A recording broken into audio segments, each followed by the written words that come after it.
दोस्तों नमस्ते, प्रणाम, जय श्री राम जी, राधे राधे। आप सबकी स्वागत करती हूँ अपने YouTube चैनल में। तो आज मैं बहुत ही प्यारा गारी गीत लेकर आई हूँ।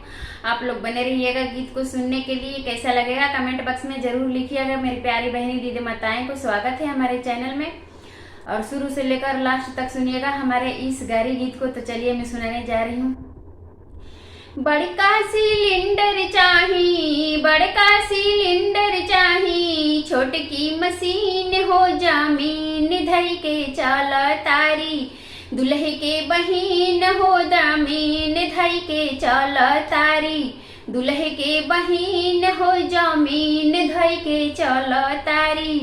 हमरे कौन भैया, हमरे कौन भैया, बड़े सवखीन हो की परचे परचे खोल दिहले, उनकर मशीन हो की परचे परचे खोल दिहले, उनकर मशीन हो की परचे परचे खोल दिहले।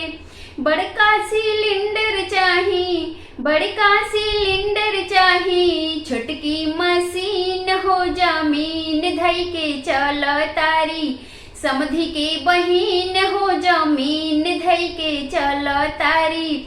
हमरे कौन भैया, हमरे कौन भैया, बड़े सवखीन हो की परचे परचे खोल दिहले, उनकी मशीन हो की परचे परचे खोल दिहले, उनकर मशीन हो की परचे परचे खोल दिहले।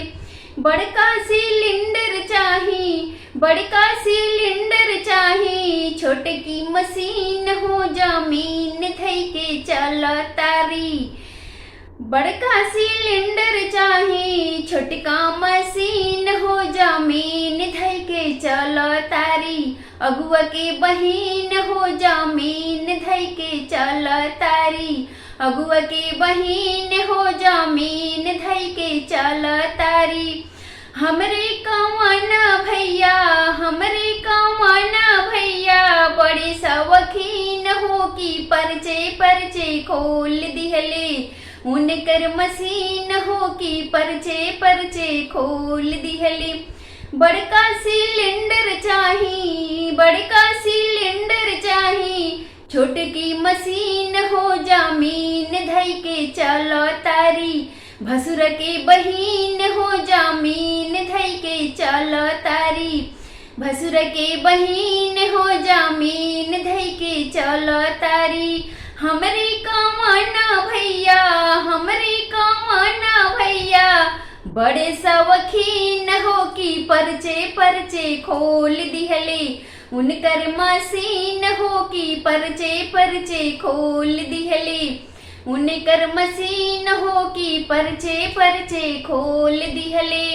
बड़का सिलेंडर चाही, बड़का सिलेंडर चाही, छोटकी मशीन हो जामीन धई के चल तारी। तो दोस्तों ये गारी गीत कैसा लगा जरूर कमेंट करिएगा। तब तक के लिए बाय बाय।